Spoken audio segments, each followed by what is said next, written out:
homilies in one today. So if you want me to follow, because this is one of my favorite gospel passages. So I want to talk about that, and then I want to talk about resurrection.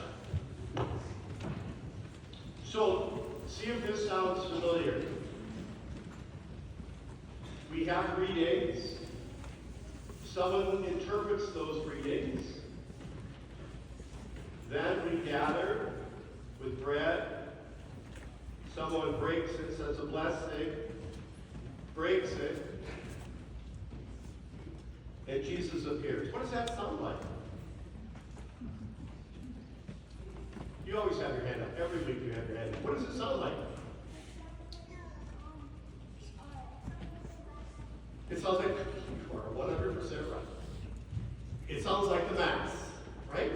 It sounds like the Mass, which is celebrated. We're celebrating, right? We had a reading, the deacon read the gospel, I'm going to explain it, then we're going to have bread and wine, and Jesus appears.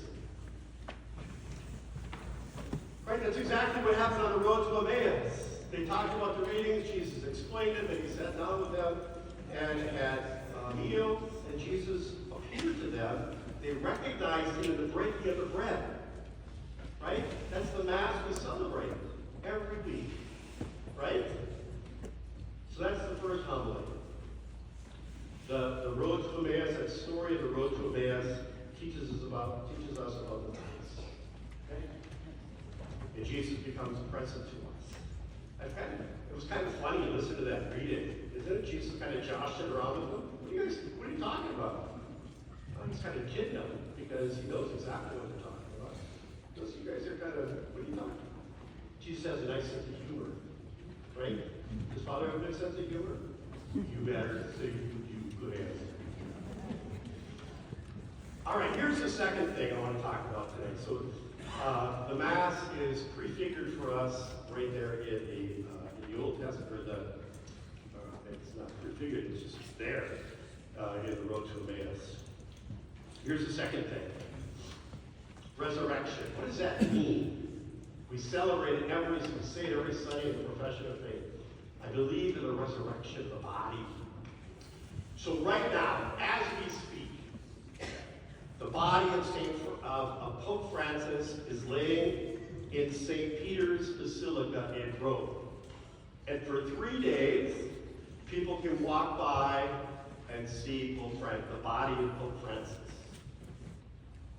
Kind of got long, people have gone to the funeral home or something like that. It's a long visitation. For 3 days, people will file back and forth past Pope Francis's body. Okay? Get to see? By the way, he's dressed in red. Why would he be dressed in red vestments? White? I usually wear white, purple or black for funerals. Why would the Pope wear red? Why would he be buried in red?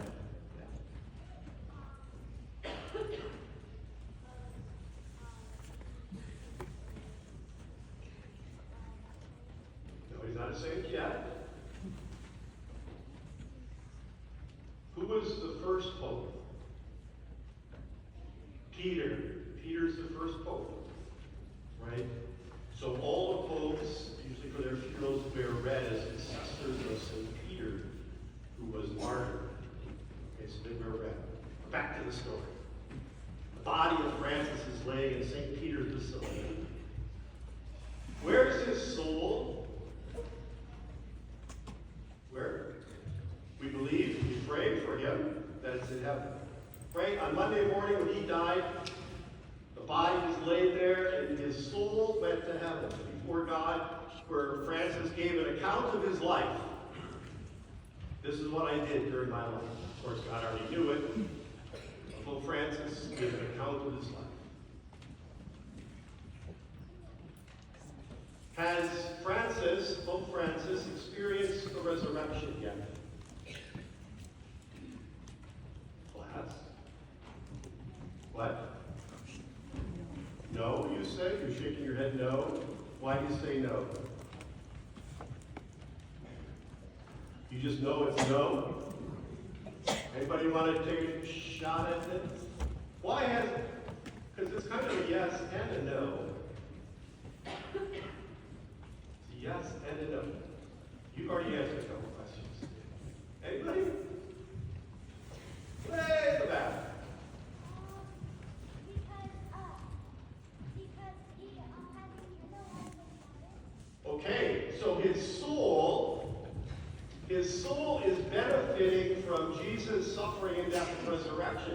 Because before Jesus' suffering, death, and resurrection, heaven was closed. It was closed. No one could enter. There was a huge waiting line to get in. But nobody could get in. So Francis is taking advantage, or we pray that he's taking advantage of the resurrection of Jesus. So it's partly, this is like my lawyer days. Yes and no. Right? So that's the yes part. What's the no part? That he doesn't yet participate in the resurrection.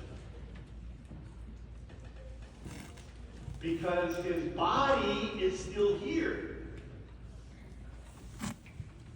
His body is at St. Peter's in Rome.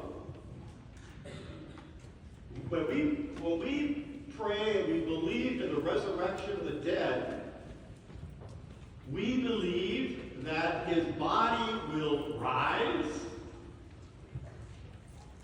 and be reunited with his soul in a new heaven and a new earth. That's what we pray. That's what Jesus experienced, right? His body and soul. We see him eating with his friends. They touch his wounds. His body has been raised with his soul. What other person experiences that in heaven? Body and soul in heaven. Yes. Mary, thank you. Yes, Mary experiences heaven, body, and soul. Francis and all my parents who have died, grandmas and grandpas who have died, friends who have died, their bodies are maybe over at St. Hubert's, Cemetery Miners, Calvary in Anoka. But at the end of time, when the Lord returns in glory, those bodies are going to rise and be reunited with their soul. That's when we fully participate in the resurrection death. At one time, when I gave this homily at my former school, the kids said, "You mean like zombies? Does Jesus sound like a zombie today?" No. Neither will we. We will be fully who we have been created to be. We will be fully alive. And we will take our place in a new heaven and a new earth. That's what the resurrection of the body means. And so Pope Francis shares in it. We pray that his soul is with God now. But he has to wait for the fullness of the resurrection until the Lord returns in glory and raises his body as well. Wow, what an event! What an event, right? And we're called to participate in that resurrection by living lives that show that we believe in the resurrection, that our life here on earth is not all there is, so we have to prepare well for heaven. All right? All right, let's stand and pray.